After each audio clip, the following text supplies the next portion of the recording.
Bonjour à toutes et à tous. Merci d'être avec nous cet après-midi. L'ensemble de l'équipe Agotera est vraiment ravi de vous accueillir, ainsi que les partenaires de l'événement.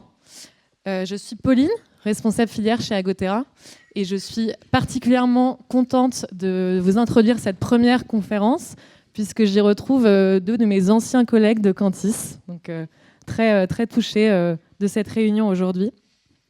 Je vais vous présenter Adrien Trompier, donc directeur du secteur agroalimentaire chez Cantis, qui va animer cette table ronde autour de la stratégie de transition des filières d'approvisionnement chez Nestlé.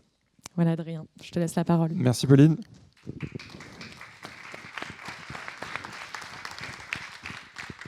Bonjour à tous et à toutes. Ravi d'ouvrir la conférence cette année donc avec ce premier panel. Donc, on a un thème qui est autour de la transition des filières d'approvisionnement. L'objectif aujourd'hui, ça va être de descendre sur des exemples concrets, essayer de vous donner des chiffres, des résultats. Et au même titre que Mathieu disait tout à l'heure que Agotera avait 5 ans, je pense qu'on a un peu la même fenêtre d'expérience maintenant aussi sur tout ce qu'on a pu faire en termes d'agriculture régénérative. Donc c'est l'objectif de ce panel aujourd'hui. Donc avec moi, j'ai Charles Leonardi, qui est le directeur RSE et développement durable de Nestlé France. J'ai aussi Adrienne de Malray, donc, qui est la cofondatrice de Genesis, un outil qui permet de mesurer l'état de santé des sols. Et enfin, Alain Vidal, qui est l'expert agriculture régénérative chez nous, chez Cantis, et qui est aussi professeur ici à AgroParisTech. Donc, on a à peu près 45 minutes ensemble. On va garder du temps à la fin aussi pour répondre à vos questions.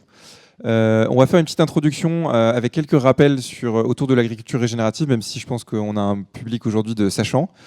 On rentrera ensuite dans les bénéfices qu'apporte l'agriculture régénérative et on essaiera d'aller sur les bénéfices extra-environnementaux, c'est un peu dans l'autre sens.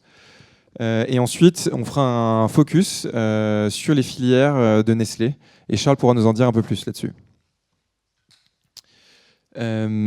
Donc, première introduction. Donc, Alain, on connaît aujourd'hui les bénéfices, on va dire, environnementaux de l'agriculture régénérative. Il y a un consensus scientifique qui s'est construit autour de ça. Qu'est-ce que tu peux nous dire sur à quoi ressemble une trajectoire de transition agricole sur une grande culture? Qu'est-ce qu'il faut prendre en compte?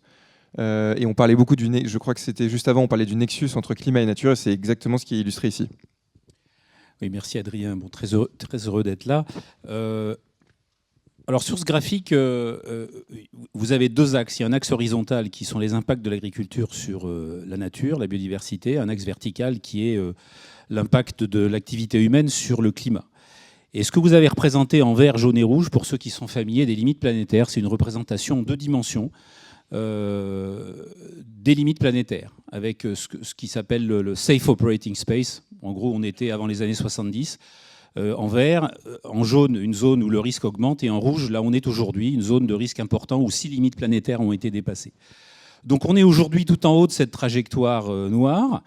Et aujourd'hui, lorsqu'on modélise ce que l'agriculture régénérative permettrait d'apporter si on l'appliquait aux terres agricoles, on a un certain nombre de pratiques en agriculture régénérative qui, en fait, permettent de ramener la planète entière grâce à l'agriculture, qui n'est pas seulement 30% des impacts climatiques et 80% des impacts sur la biodiversité, mais qui est aussi la seule solution qui nous permet de revenir en arrière sur un état de la planète, de revenir en gros là où on en était dans les années 90 avec seulement 5 milliards d'habitants sur la planète. Et ces différentes pratiques, ce sont évidemment le zéro labour, les cultures de couvert, mais c'est aussi la réduction des pertes en fertilisants.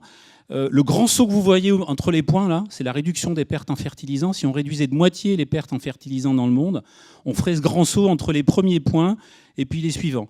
Et puis il y a tout ce qui est agroforesterie, tout ce qu'on a vu dans la première vidéo avec ces haies plantées qui vont amener des pollinisateurs, des auxiliaires de culture qui vont filtrer les polluants. Donc aujourd'hui, quand on modélise l'ensemble de ces pratiques, on voit comment l'agriculture peut nous ramener en arrière dans ce spectre climat-nature. Alors on voit d'autres choses extrêmement intéressantes, c'est que c'est la seule façon d'accélérer la transition net zéro. En France, on parle beaucoup d'agriculture décarbonée.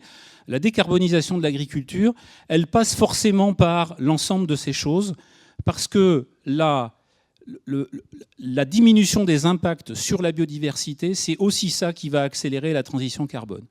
Et puis enfin, pour nos agriculteurs, last but not least, c'est la régénération de ces services écosystémiques que traduit cette trajectoire vers la gauche sur le graphique, qui va en fait redonner de la résilience aux différents systèmes, qui va permettre au système agricole, et ça Marc-André nous l'a bien dit tout à l'heure, de faire face à des variations importantes. Merci Alain. C'est très clair et je pense que du coup on aborde aussi donc, tous ces aspects de bénéfices pour la nature. On parle énormément aussi du sol. Donc là je m'adresse à toi Adrienne. Grâce aux données, je sais que vous avez pu publier un baromètre sur l'état de santé des sols en France. Est-ce que tu peux nous en dire un peu plus et quelles sont les quelques conclusions que vous avez pu en tirer ? Oui, bonjour à tous. Merci beaucoup de m'avoir invité. En effet, Genesis, on a publié ce baromètre. Donc il faut déjà tout de suite rendre à César ce qui lui appartient. C'est grâce, entre autres, au travail qui a été fait par l'INRAE. On est ici à AgroParisTech, mais c'est l'INRAE qui a mis en place ce réseau de mesure de la qualité des sols. En France, on dispose d'un système qui est assez hors norme, avec un maillage à l'échelle nationale de mesure donc, de la qualité des sols, avec tous les indicateurs qui sont mesurés, que ce soit les indicateurs physiques, chimiques, ou biologiques. Mais à partir de là, on a des données brutes. Et ces données brutes, évidemment, en fonction du contexte pédologique, en fonction du climat sous lequel on se situe, en fait, ces données brutes ne s'interprètent pas de la même façon. Et nous, ce qu'on fait chez Genesis, c'est qu'on va transformer ces données brutes en un score, en fait. Donc, dans un contexte, donc là où on se situe, en fait, on va se dire, est-ce que cette donnée brute, elle est finalement bonne ou pas bonne par rapport à un optimum ou un minimum attendu.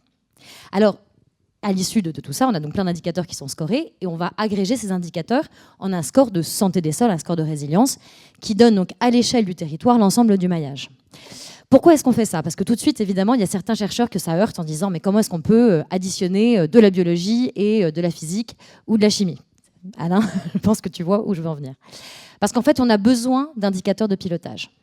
C'est extrêmement important aujourd'hui et on sait que les sols, ça n'est pas qu'un problème agricole, c'est un problème général. Les chiffres qui sont là pour le prouver. On a besoin d'indicateurs de pilotage et pour ça, on a besoin de scores agrégés.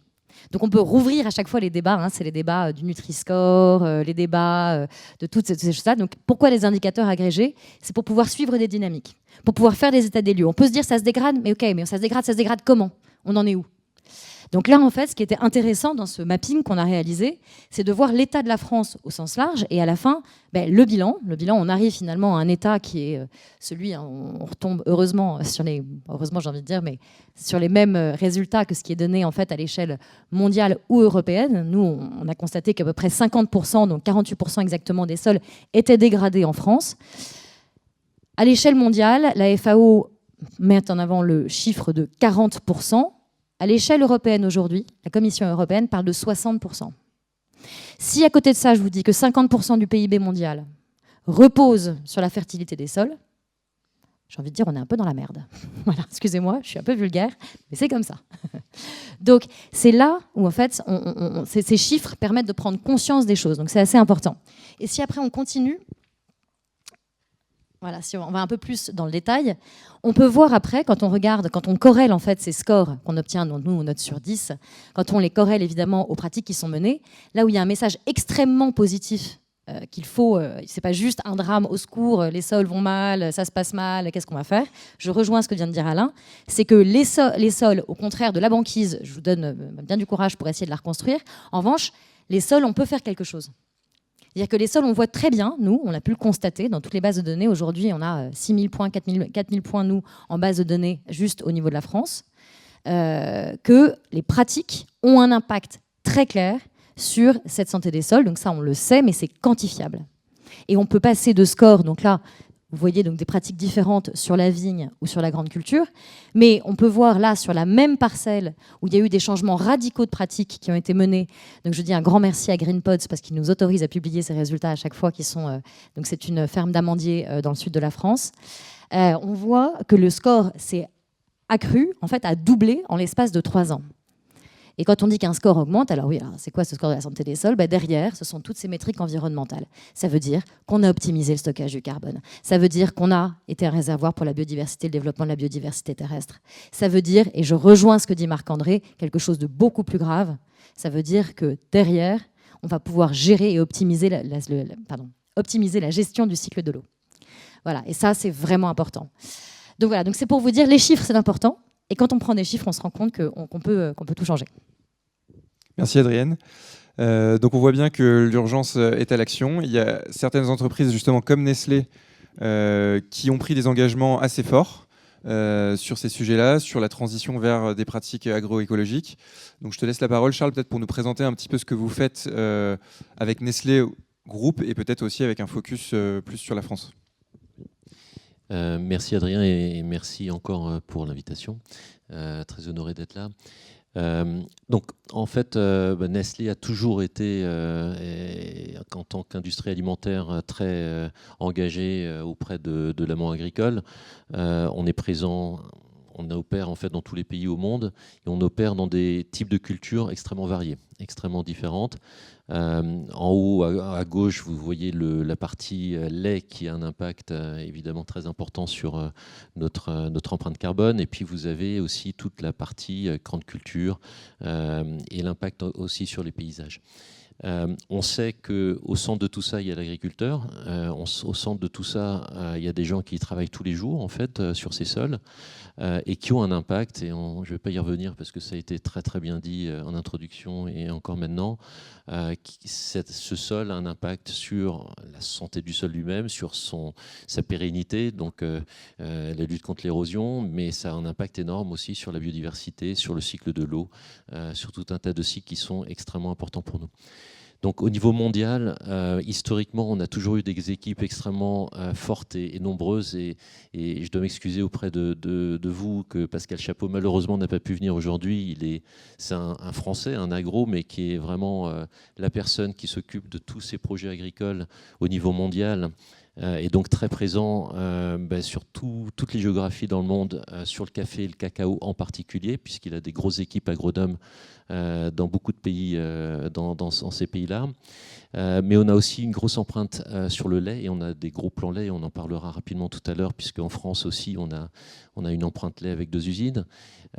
Et on travaille aussi sur la grande culture, alors de façon beaucoup plus indirecte, je vais dire, que le café et le cacao. On parlera du café tout à l'heure avec Adrienne. En France, en fait, la particularité sur la grande culture, c'est qu'on travaille au travers de fournisseurs, au travers de coopératives, de négoces ou de fournisseurs d'ingrédients, ce qui rend la chaîne plus longue, mais ce qui ne veut pas dire qu'on ne s'engage pas dedans. Et notre engagement au niveau mondial, c'est 20% d'agriculture régénératrice d'ici 2025. On a pris cet engagement en 2020. À l'époque, je peux vous dire, quand on donnait l'engagement en 2025, 20% d'agriculture régé, voilà, c'était ambitieux. Et on l'a atteint en 2024, juste pour dire que c'est possible. Et l'engagement, c'est qu'en 2030, on sera 50% de nos ingrédients et de nos matières premières qui seront issues de l'agriculture régénératrice. Et on pourra reparler tout à l'heure de comment on va définir l'agriculture régénératrice. Super, merci Charles. Effectivement, on pourra faire des focus sur ces filières et des cas pratiques juste après. Je voulais donner la parole à Alain cette fois-ci, juste pour qu'on fasse un petit tour sur ce que la littérature scientifique peut nous dire aujourd'hui sur les bénéfices extra-environnementaux de l'agriculture régénérative. On sait qu'il y a une période de transition qui est difficile et où les agriculteurs ont besoin de financement. Et il y a une question qui se pose tout le temps, c'est de dire, est-ce que l'agriculture régénérative permet-elle de maintenir ou d'augmenter les rendements? Est-ce qu'elle permet de résister mieux ou non aux aléas climatiques et donc de réduire la volatilité? Et donc ça, c'est une question clé pour les chaînes d'approvisionnement. Et donc on a sélectionné quelques études qui permettent d'illustrer certains points là-dessus. Donc Alain, je te laisse la parole peut-être sur ces quelques slides.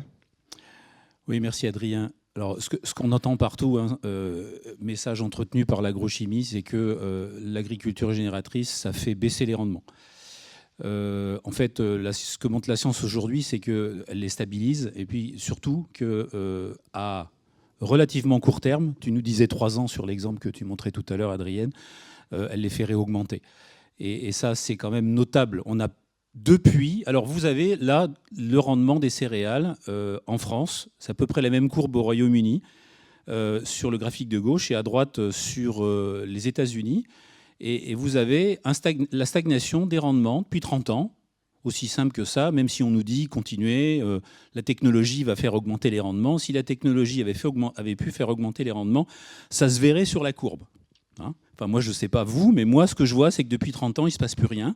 Il y a une variabilité qui augmente, et on sait que cette variabilité, elle est liée au climat.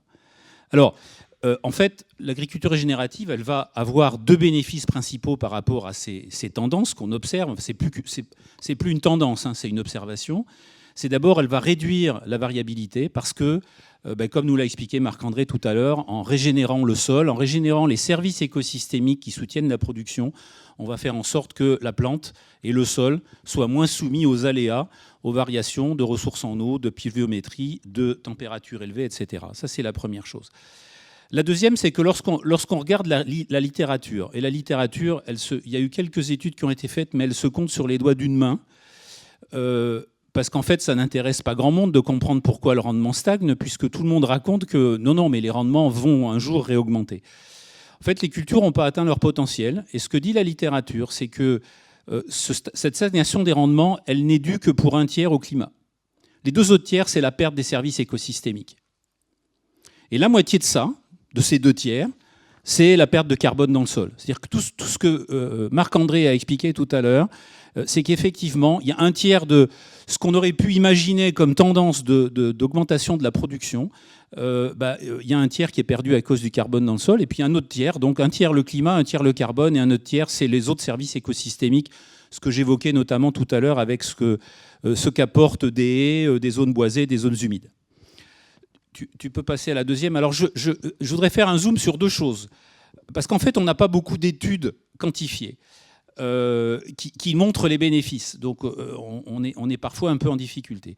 Alors, d'abord, il y a ce travail qui a été fait par Nadine Renard et David Tillman, il y a quelques années déjà, il y a 6 ans, qui est une méta-étude sur 50 ans, plus de 90 pays dans le monde, et qui sont allés regarder comment la diversité des cultures présentes sur un pays permettait de stabiliser les rendements en moyenne sur le pays. Et ce que vous voyez, c'est que plus on s'éloigne de la monoculture, qui est le premier point de la courbe en bas à gauche, et plus la variabilité des rendements, c'est-à-dire ce que le pays peut produire en valeur, enfin en poids de matière agricole, soit pour de l'alimentation, soit pour d'autres usages, et derrière en valeur économique pour les agriculteurs et pour l'industrie, eh bien, plus on diversifie, plus ça augmente. Quand on compare avec d'autres choses, comme par exemple combien de pourcentage on met en irrigation dans le pays pour sécuriser le rendement, moi qui ai bossé pendant 20 ans dans l'irrigation, c'est ce que j'ai raconté pendant 20 ans, en fait, on a à peu près la même pente. Ça veut dire que la diversification des rendements, qui est quelque chose qui est au cœur de l'agriculture régénérative, les agriculteurs qui font vraiment de l'agriculture régénérative, ils ont 7-10 cultures, 15 en agroforesterie dans le cacao. Voilà, c'est un élément important qu'on oublie souvent en ne pensant qu'au sol. Et alors là, je suis très content de vous... C'est une étude aussi quantitative, c'est ça la différence par rapport aux méta-études qui vont juste compiler les résultats de manière qualitative avec un contrôle statistique. Donc et l'échantillon est assez énorme. Oui, on a du quantitatif, effectivement, on n'a pas souvent. On a plutôt du qualitatif avec... on attend d'études qui montrent que l'agriculture régénérative a un impact positif sur le carbone et positif sur le rendement, mais aussi un certain nombre qui montrent que l'impact est négatif.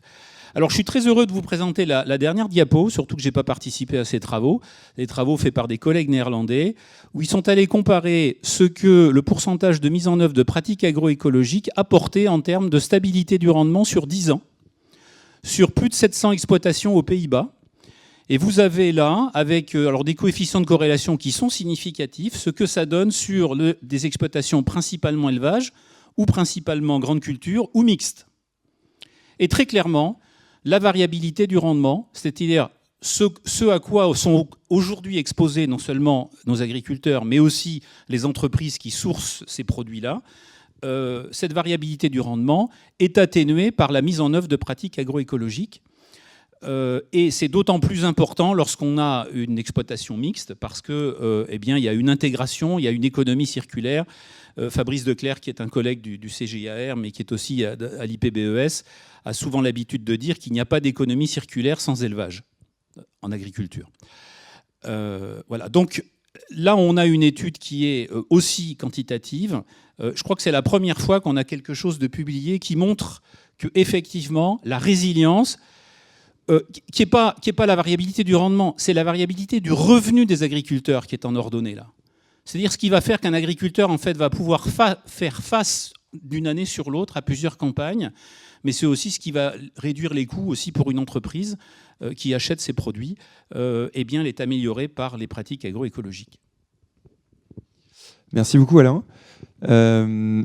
On avance du coup sur la prochaine partie qui est plus un focus donc, sur les cas pratiques comme je le disais. Donc là je vais laisser la parole à Charles. L'idée c'est d'en savoir un petit peu plus sur ce que vous faites dans vos filières clés en France, comprendre aussi quels sont les retours maintenant que vous avez, parce que ça fait plusieurs années que vous financez et accompagnez cette transition.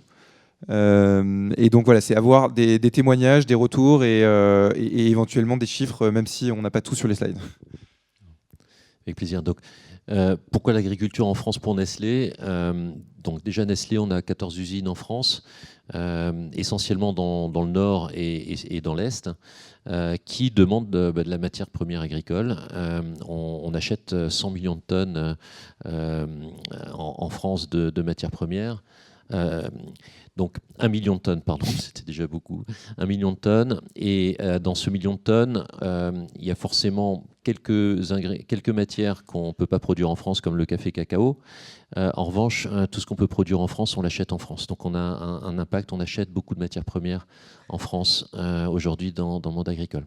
Et on a cette particularité en France d'être un des premiers pays dans lequel Nestlé s'est installé et dans lequel on a aussi des centres de recherche, dont un centre de recherche à Tours qui travaille beaucoup avec des agronomes qui travaillent sur des plants de café cacao qui nous servent dans le monde entier. Alors si on va au prochain slide, il faut savoir que la France a été pionnière en tant que marché sur l'agriculture régénératrice, qu'on n'appelait pas d'ailleurs agriculture régénératrice ou régénérative en 2018 quand on a commencé. Pourquoi on a commencé en 2018 à travailler là-dessus? C'était, et le film l'a très bien montré, pour des problèmes d'érosion, des problèmes de sol et une filière amont qui nous disait qu'elle avait de plus en plus de mal, et il y avait certaines années qui étaient extrêmement compliquées. Et on l'a très bien vu en image tout à l'heure, le sol qui partait avec des agriculteurs qui étaient extrêmement inquiets sur le futur. Donc on est parti de la résilience et on s'est entouré, en fait, nous on n'avait pas d'expertise en interne à ce moment-là, on s'est entouré d'experts, en l'occurrence sur ce sujet-là, on s'est entouré d'Earthworm, et on a travaillé en collectif, dans un collectif qui s'appelle Sol Vivant. 3 pratiques à l'époque, on avait simplifié les choses. Vous savez que maintenant il y a de plus en plus de pratiques qu'on rajoute avec l'agroforesterie notamment. 3 pratiques qui étaient très orientées sol vivant, la couverture, la diversification de cultures et la réduction du labour. Non labour si possible, mais réduction de labour pour être plus pragmatique. Quelle a été notre action sur ce type de projet ? D'abord, c'est de soutenir techniquement. On a eu la chance, et je vais y revenir, de travailler avec des pionniers sur le sujet, donc des gens qui travaillaient il y a bien longtemps déjà sur ce qu'on appelait la conservation des sols et qui avaient donc beaucoup d'expertise, beaucoup d'expérience, et qui étaient très intéressés aussi de partager avec d'autres leur expérience et d'avoir d'autres inputs, d'avoir d'autres partages d'expérience, etc. Donc, on a beaucoup appris des agriculteurs déjà sur le terrain qui faisaient des choses, et ensuite on a permis, en fait, avec le collectif de faire en sorte que ces gens travaillent ensemble et partagent avec d'autres agriculteurs qui n'osaient pas y aller et qui ont appris de ces pionniers. Donc soutien technique au travers d'Earthworm et au travers surtout des pionniers qui avaient déjà mis en pratique. Cet accompagnement, il se fait sur 5 ans quand on implémente. Donc on s'est lancé dans une contractualisation longue, ce qui n'était pas forcément évident pour nous quand on parle achat traditionnel. On s'est attaché à mesurer. On va parler beaucoup de mesures tout à l'heure avec Adrienne aussi. Donc mesurer où on en est au départ et où est-ce qu'on va et comment on mesure des pratiques et quels sont les types de résultats qu'on obtient au travers de ces pratiques. Et valorisation, c'est dans deux sens. Valorisation du travail accompli et finalement du travail fait par l'agriculteur. Donc on s'est aperçu que on ne peut pas aller à l'échelle si on travaille qu'avec des pionniers et des gens qui font déjà ou qui étaient de toute façon intéressés à y aller. Donc si on veut embringuer beaucoup plus de gens, il faut aider aussi à valoriser financièrement. Donc on est allé dans un système de primes. Et valoriser, c'est aussi valoriser le travail fait et si possible auprès du consommateur, des clients, pour que finalement, petit à petit, la chose... on parlait de céréales tout à l'heure, céréales pour petit déjeuner. On essaye de faire en sorte que tout le travail qui est fait sur le terrain par les agriculteurs soit de plus en plus vu. est compris. Donc, à aujourd'hui, je pense qu'on peut aller tout de suite au prochain slide. Je ne vais pas vous faire toute l'histoire, mais en 2018, donc, on était avec beaucoup d'humilité parler avec les gens qui font déjà. Donc, c'était des pilotes avec notamment les pionniers qu'on a commencé en 2018. En 2021, on a voulu aller beaucoup plus large. Donc, on a engagé 5 fournisseurs de notre chaîne de valeur, des coopératives et des négoces, qui ont trouvé 200 volontaires pour travailler avec nous, qu'on a formés avec Earthworm, qui ont rencontré les pionniers, qui ont commencé à mettre en pratique. Et en 2022, on a compris une chose, c'est que si on voulait vraiment être engagé sur le long terme, on ne pouvait pas engager juste des agriculteurs qui travaillent avec nos fournisseurs, mais il fallait engager les gens qui faisaient partie de notre chaîne de valeur. C'est plus compliqué, c'est plus facile en fait de travailler avec des volontaires qui avaient de toute façon envie d'y aller. C'est plus compliqué parce qu'il faut engager vraiment des gens qui sont dans notre chaîne et du coup il faut encore plus les intéresser avec des primes, etc., ce qui est logique. Et en 2022, on a commencé à avoir 10 fournisseurs, 180 agriculteurs, donc on a commencé à voir que ça tirait même des gens qui n'étaient pas forcément des pionniers. Et là, on a commencé à actionner un autre, je vous ai parlé de 3 actions tout à l'heure, on a actionné un autre pilier qui est l'agroforesterie. On a mis en place aussi un partenariat avec avec l'Association française d'agroforesterie, l'EFA, et on est mécène de l'École française de l'agroforesterie. On a planté 200 000 arbres pour Purina dans les Hauts-de-France, dans les haies de l'intraparcellaire. Et en 2023, on a continué. En 2023, comme on était pilote pour l'Europe, on est un peu en avance sur le groupe, donc on est à 20% de nos approvisionnements qui sont en agriculture régénératrice aujourd'hui en France. Et en 2024, on continue à déployer. En 2025, on continue à déployer. Donc, c'est des démarches qu'on veut de plus en plus collectives. Parce qu'en fait, un agriculteur aujourd'hui ne produit pas que des ingrédients pour nous, il produit des ingrédients pour différents clients. Et donc, plus on peut faire en sorte que le cadre soit le même et que d'autres filières puissent valoriser ce qu'ils font, et mieux ce sera.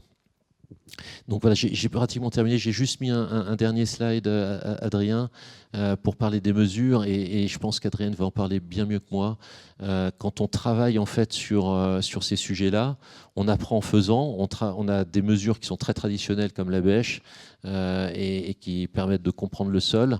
Et on a des mesures qui sont de plus en plus digitales. On a la chance en France, et je pense qu'il faut qu'on en soit conscient. En France, on a la ferme digitale, on a tout un tas de startups, on a une agritech qui se développe extrêmement fortement et que peu de pays ont.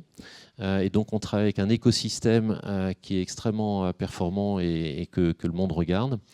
Et ce cas technique, au fur et à mesure qu'on avance, en fait, il s'étoffe. Et comme vous le savez, il y a des mesures de pratique, mais il y a aussi des mesures de résultats. Et si vous voulez intéresser le consommateur à ce qu'on fait, si vous lui parlez de nature et de biodiversité, ça lui parle beaucoup plus que si vous lui parlez de fertilité de sol, de carbone ou de matière organique. Donc, c'est pour ça que, comme nous, on ne veut pas raconter n'importe quoi et des choses qu'on ne mesure pas aux consommateurs, on veut avoir de plus en plus de mesures qui nous permettent de démontrer le modèle et de démontrer que ce qui est fait est vertueux et qu'on a des choses qui sont quantifiables et mesurables. Et donc, Adrienne va parler d'un autre exemple, d'une autre géographie. Alors, un autre exemple, en effet, qui est dans une autre géographie, mais toujours dans le groupe, avec Nespresso et le café. J'ai beaucoup aimé la slide précédente, parce que peut-être qu'ici, ça ne vous surprend pas de voir une bêche, mais je peux vous dire que quand on est dans d'autres conférences, et je pense par exemple notamment, et ce n'est pas du tout pour critiquer, mais quand vous êtes par exemple à Vivatech, et que vous expliquez que vous êtes une start-up de la tech, mais que vous commencez par faire des trous dans le sol, eh ben, on n'est pas toujours très bien reçu. Voilà, mais c'est bien. La santé des sols, ça commence dans le sol et ça commence par une bêche. Donc, pour en revenir à cet exemple, Nespresso, donc justement, au tout début, quand on a rentré en contact avec Nespresso, ils étaient face à une problématique qui était une problématique de quantification. Ça faisait des années, je pense que Nespresso a été vraiment l'un des pionniers dans l'agriculture de régénération dans le café, avec un programme, Charles, je pense que tu en parlerais beaucoup mieux que moi, sur l'agriculture régénératrice qui s'appelait le programme AAA et qui vise à engager le plus grand nombre de caféiculteurs donc, dans des pratiques de régénération. Il y a 3 niveaux, donc le niveau Gold, Silver et Bronze, en fonction du taux d'adoption de ces pratiques. Et puis au bout de 20 ans, en fait, un peu comme toutes les entreprises aujourd'hui, il y a cette question du ROI. On s'est vachement engagé, on a fait énormément, on voit certaines choses visuellement évidemment qui apparaissent, mais comment est-ce que je peux donner, comment est-ce que, on est dans une société de chiffres, on peut le critiquer, mais on est dans une société de chiffres, comment est-ce que je peux concrètement démontrer cet impact ? Et donc, on a commencé par les premiers pays, le Brésil, l'Inde, le Nicaragua, par aller mesurer, en fait, justement, ces différentes fermes Nespresso, puisque aujourd'hui, ils tracent, je crois, 95%, je me tourne, je ne veux pas dire, 95% de leur approvisionnement. Pour aller donc, alors évidemment, on ne mesure pas tout. Hein. On a quand même une approche qui est statistique au départ. Bâtir des clusters, identifier quelles sont les fermes qu'il faut aller mesurer, combien de parcelles à chaque fois. Donc bref, on va optimiser parce que le prélèvement, c'est quelque chose qui coûte cher. Mais il faut passer par là, c'est-à-dire que c'est obligatoire. On passe par du prélèvement et par de l'analyse et ensuite, on fait parler la donnée. Donc on optimise cette première partie et l'idée, c'était de voir, mais comment est-ce qu'on quantifie ces résultats ? Et donc, l'un des premiers résultats qu'on a pu évidemment constater quand même, c'est qu'entre l'agriculture en régénération, on vous l'a mis sous forme de score, là, ici, ou l'agriculture qui est l'agriculture donc conventionnelle, on voyait des impacts très, très, très différents. Donc, en biodiversité, que ce soit la biodiversité qui est dans le sol, que ce soit justement sur le carbone qui est stocké, donc dans la matière organique stockée, ou alors d'un point de vue érosion, puisque le risque d'érosion, alors c'est un risque l'érosion, mais qui prend en compte quand même le type de sol dans lequel on est, sa texture, et les pratiques qui sont menées. Et à la fin, évidemment, nous, le score de résilience qui est celui de Genesis, dont je vous parlais au tout début. Et donc, on a pu constater, évidemment, cette différence. Et cette différence, à la fin, on l'exprime. Alors là, c'est pour un usage qui est un usage typiquement RSE, parce qu'on en a besoin pour des CSRD, pour des reporting, en biodiversité, alors en hectares qui sont régénérés, en stockage de carbone, etc. On va passer peut-être à la slide suivante. Voilà. Ce qui est intéressant, c'est qu'il faut comprendre vraiment qu'en fonction des contextes, d'un contexte pédologique, évidemment, un optimum n'est pas le même. Donc c'est ça. Donc je parlais d'un score, mais un optimum n'est pas le même en fonction du contexte. Donc là, on vous l'a ramené à l'échelle d'un pays, mais dans un pays, voire même dans une région, les contextes ne sont pas les mêmes. Donc il faut bien juger, en fait, par rapport à un contexte pédoclimatique. Donc là, vous pouvez voir que, par exemple, le niveau, en fait, ce qu'on estime comme un niveau optimal, à peu près, enfin en tout cas, un bon niveau de matière organique dans ce sol au Brésil qu'on avait mesuré par rapport au Nicaragua, on aurait pu faire la même chose, c'est parce que c'est plus joli sur les slides, mais on aurait pu faire en fait 3 parcelles au Brésil, de la même façon, n'était pas exactement le même en fonction du contexte pédoclimatique dans lequel on était. Donc ça, c'est vraiment le principe de normalisation qu'on a chez Genesis. Comment est-ce qu'on passe d'une donnée brute à un scoring ? Est-ce que tu peux passer à la slide suivante, s'il te plaît ? Voilà. Et après, nous, la deuxième partie, c'est qu'on va essayer de travailler sur des optimums. Et ça, c'est extrêmement important. C'est est-ce qu'on a atteint un optimum, là, ici je ne vous parle plus en matière organique, mais en équivalent CO2, donc avec un ratio qui est facile, pas de matière organique et l'équivalent CO2. Est-ce qu'en fait, on se dit que dans ces fermes-là, par rapport à ce type de sol, est-ce qu'on est arrivé finalement au maximum ? Alors, ce maximum, il peut être critiqué, est-ce qu'on peut toujours augmenter le matière organique ? Probablement. Mais est-ce qu'on peut encore ou pas ? Et ou est-ce qu'il y a encore un potentiel fort, en fait, d'amélioration ? Et là, on voit qu'il y a des fermes qui sont très différentes avec des potentiels très forts. Et donc, en fait, ce n'est pas parce qu'on a déjà, par exemple, un stock d'équivalent CO2 très élevé, comme on peut le voir au Nicaragua, qu'on ne peut pas faire plus, alors que ce sera peut-être plus compliqué dans d'autres qui sont déjà en fait dans des pratiques de régénération et qui ont dépassé leurs optimums. À quoi ça sert en fait pour une entreprise derrière ? Parce que pourquoi est-ce qu'on fait ça pour Nespresso ? Alors c'est pas pour abandonner celles qui vont bien, évidemment, c'est pas ça l'idée. C'est plutôt pour essayer de hiérarchiser, de prioriser, de définir des plans stratégiques. C'est vraiment ça l'enjeu. C'est où est-ce que je vais aller concentrer mes efforts pour essayer d'améliorer en fait l'impact global. Voilà. Donc à quoi ça sert les chiffres ? À ça, typiquement. Et je pense que c'est tout. Voilà. Ouais, et je regarde aussi l'heure, je crois qu'on est arrivé au bout. En tout cas, merci beaucoup pour cette présentation. Au lieu de faire une synthèse, je voulais poser une question à chacun d'entre vous sur le panel. C'est est-ce que vous avez identifié un signal faible ou une tendance qui, pour vous, va changer la manière ou accélérer la transition agroécologique dont on vient de parler à court terme, ou enfin, à 3 ans, à 4 ans ? Alors moi, j'en ai identifié 2. La première, c'est que malgré tout ce qu'on raconte sur le détricotage du Green Deal, il y a un certain nombre de directives qui ont été adoptées et qui sont en train d'être mises en œuvre. La directive sur la restauration de la nature, la Nature Restoration Law, elle est en train d'être mise en œuvre et donc elle va s'appliquer. Alors on a le lobby agro-industriel a fait plein de choses pour avoir des mécanismes d'échappement, mais globalement, c'est en train d'être mis en place et ça c'est une bonne nouvelle parce que là-dedans on va retrouver 3 indicateurs qui sont des indicateurs de biodiversité de microfaune, qui sont des indicateurs de pourcentage d'agroforesterie, enfin d'espace, et puis le carbone dans le sol. Et donc tout ce qu'on a évoqué cet après-midi, ce sont les indicateurs futurs de la loi sur la restauration de la nature.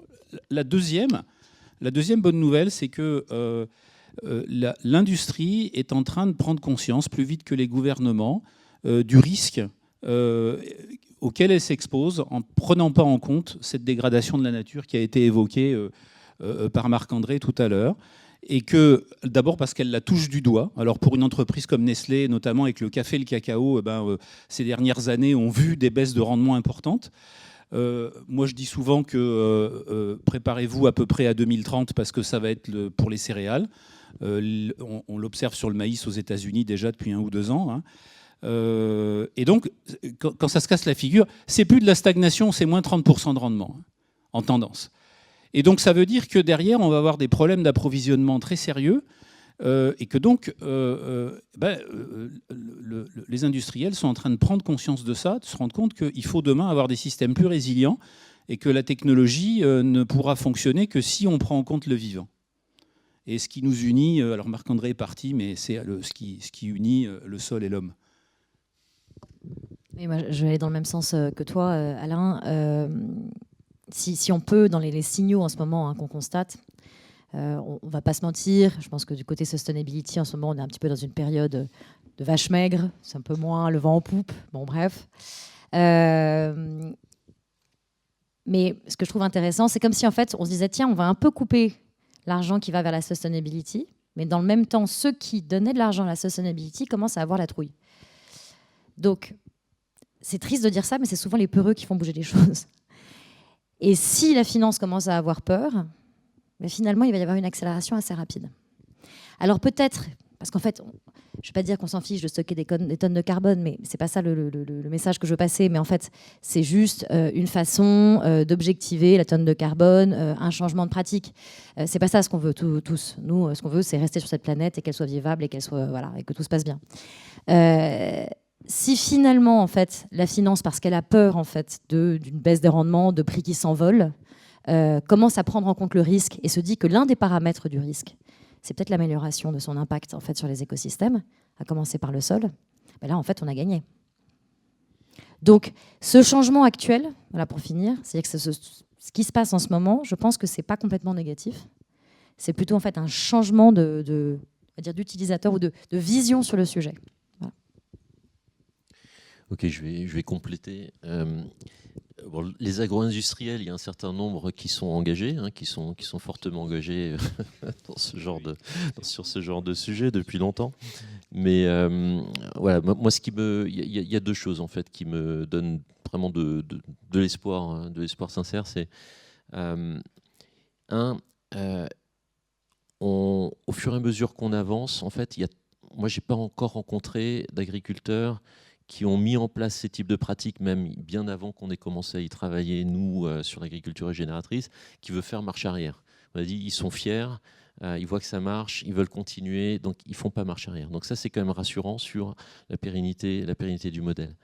2, effectivement, on est de moins en moins seul, c'est-à-dire qu'il y a quand même de plus en plus, enfin, je vois de plus en plus d'entreprises qui sont prêtes à s'investir. Il y en a un certain nombre dans la salle avec lesquelles on commence à travailler, avec lesquelles on peut faire des coalitions. Et je crois beaucoup à la coalition, non pas comme une coalition négative, mais comme une coalition positive. Pour simplifier la vie de l'agriculteur, parce que quand il se retrouvait avec 4 ou 5 cahiers des charges différents selon l'industriel, c'était très compliqué pour lui. Donc avoir un standard, c'est quand même simple. Et 2, pour faire en sorte qu'on valorise l'ensemble d'une exploitation et pas que un ingrédient. Donc je crois beaucoup à cet esprit de travailler ensemble. Travailler ensemble aussi avec les pouvoirs publics, parce qu'ils ont aussi potentiellement une part de la solution. Donc, je pense qu'on va travailler de plus en plus ensemble. Je pense qu'on va être proche. Et j'étais très content tout à l'heure d'entendre Mathieu dire que voilà, il y a des initiatives de plus en plus collectives qui sont en train de se monter. On fera partie de tout ce qu'on pourra pour essayer de faire marcher le collectif. Le consommateur reste la clé. Et Marc-André l'a dit. Il faut qu'on arrive à parler d'agriculture de façon simple. Je pense qu'Adrienne l'a très bien dit tout à l'heure. Comment faire en sorte que l'agriculteur soit fier de ce qu'il fait, que le consommateur valorise ce que l'agriculteur fait, qu'on arrête l'agribashing, qu'on arrête potentiellement parfois le food bashing aussi d'ailleurs, mais finalement que cette chaîne de l'agriculteur au consommateur, qu'on arrive finalement à bien la faire travailler ensemble, les consommateurs puissent choisir avec des choses qui soient très factuelles son produit en fonction de ce qui est vertueux en amont. On ne l'a pas craqué. Oui, on commence à communiquer, on commence à essayer de mettre l'agriculteur sur... On travaille avec Mimosa qui est dans la salle aussi. On essaie de mettre l'agriculteur sur le pack pour montrer qu'il peut aussi voter pour des projets qui sont vertueux. Mais je pense qu'on n'est pas au bout de ça. Donc, voilà. L'éco-score aussi, je pensais à... Pardon. Non, pour aller dans ton sens, Charles, je pensais aussi à l'éco-score. Oui, enfin, un affichage environnemental pour le consommateur. Ouais. Complètement. Voilà, donc voilà, je pense qu'il y a encore beaucoup de choses à construire autour de ça, mais je pense qu'on va tous dans le même sens et c'est super de voir cette salle avec autant de profils différents et des gens qui ont envie de faire avancer le sujet. Merci beaucoup pour ces messages très positifs. Il nous reste 5 minutes, donc si vous voulez, on peut prendre ce temps pour répondre aux questions.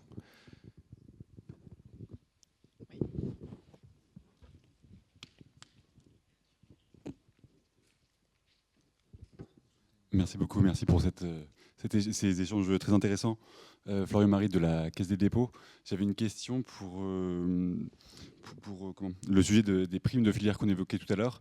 J'aurais voulu savoir si ces primes elles étaient fixes ou variables selon les pratiques et le niveau d'engagement de chacun des producteurs, et aussi si elles servaient à couvrir les coûts qui étaient engagés pour le changement de pratique, ou est-ce qu'elles constituaient vraiment un gain supplémentaire pour les producteurs? Alors, c'est une prime supplémentaire par rapport à l'achat de la matière. On a voulu clairement faire en fait une contractualisation séparée sur la valorisation de la prime. Et c'est une prime qui est liée aux pratiques mises en place, d'où le besoin de mesures de pratique.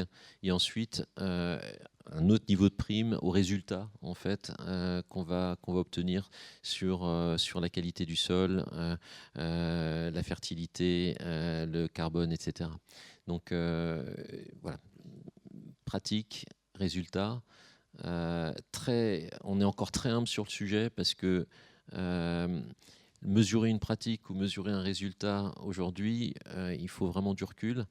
Et on apprend en faisant. Et typiquement, on parlait tout à l'heure de besoin d'être très spécifique où on se trouve selon les géographies. C'est valable aussi en France, où finalement une couverture de sol dans une région définie, voilà, c'est pas quelque chose qui va être quelque chose avec un chiffre, c'est quelque chose qui va être en comparaison par rapport à une certaine période, etc. Donc c'est quelque chose qu'on apprend en faisant et sur lequel on continue à travailler.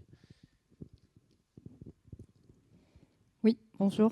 Merci en tout cas pour ces échanges. Pardon. J'avais une petite question aussi pour vous.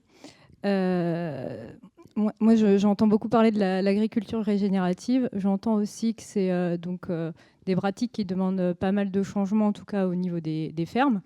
Peut-être que c'est un peu hors sujet, mais je voulais savoir si Nestlé aussi associe... Enfin, je veux dire, le passage en bio, ça peut être aussi déjà une première étape qui me semble pour moi peut-être plus accessible. Et on parlait tout à l'heure, donc moi j'ai retenu la question du financement, la question aussi de l'urgence. Aujourd'hui, donc je vais peut-être mettre un pavé dans la mare, mais il y a toujours un sujet de partage de la valeur ajoutée entre les industriels et les paysans. Est-ce que, plutôt que de parler de primes, est-ce que chez Nestlé, vous réfléchissez aussi à ce fameux partage de la valeur ajoutée pour peut-être avoir un prix un peu plus rémunérateur pour les paysans et leur permettre éventuellement de passer déjà en bio avant de partir sur des formes d'agroécologie que je trouve honnêtement très intéressantes. Mais en tant que fille de paysan, je sais que ce n'est pas hyper simple à mettre en œuvre, en tout cas partout. Merci. Il y a beaucoup de questions en une, mais je vais essayer de répondre. Sur la partie bio, il n'y a pas d'opposition en fait entre agriculture et pratique agriculture régénératrice, bio, etc. On a des produits qui sont bio. C'est-à-dire, on a, par exemple, dans les céréales de petit déjeuner dont on parlait tout à l'heure, on a une gamme dans laquelle vous avez le je vais utiliser le terme, Choc à pic bio, et puis le Choc à pic pas bio. On a une difficulté à attirer le consommateur sur un Choc à pic bio, qu'on se le dise. On va valoriser autant qu'on peut cette filière-là, et on travaille avec cette filière. Aujourd'hui, on a besoin aussi d'avoir les différents. On ne peut pas tout compter en fait sur le bio. On travaille avec le bio, on a eu des produits bio. Et on ne cherche pas à opposer l'un par rapport à l'autre. Si on peut avoir une filière bio avec laquelle on travaille et avec laquelle on peut avoir un consommateur qui sera prêt à valoriser ça aussi, on va tout faire pour. Et on l'a déjà fait. Voilà, je ne sais pas si je réponds exactement à la question. Sur la valorisation, on est dans un secteur qui est extrêmement compétitif. Il faut qu'on se dise les choses. Nous, on va au-delà. Sachez que tout ce on parlait tout à l'heure de primes concernant les pratiques et concernant les résultats, etc., sur l'agriculture régénératrice. Aujourd'hui, c'est quelque chose sur lequel on n'a aucune valorisation derrière. Si on parle à un client en termes de négociation client ou si on parle au consommateur, aujourd'hui, et c'est pour ça qu'on disait il faut qu'on arrive à parler au consommateur, on n'arrive pas à valoriser ça dans le prix pour le consommateur. Donc voilà, c'est étape par étape qu'on arrivera effectivement à bien valoriser les choses. On ne va pas pouvoir prendre d'autres questions. Je vous invite à les poser directement aux intervenants après ce panel. Je serai là ce soir. Je pense qu'il y a d'autres questions dans la salle. Ah bah génial. On pourra continuer le débat. Et en tout cas, un grand merci pour votre témoignage. Je pense qu'on peut les applaudir.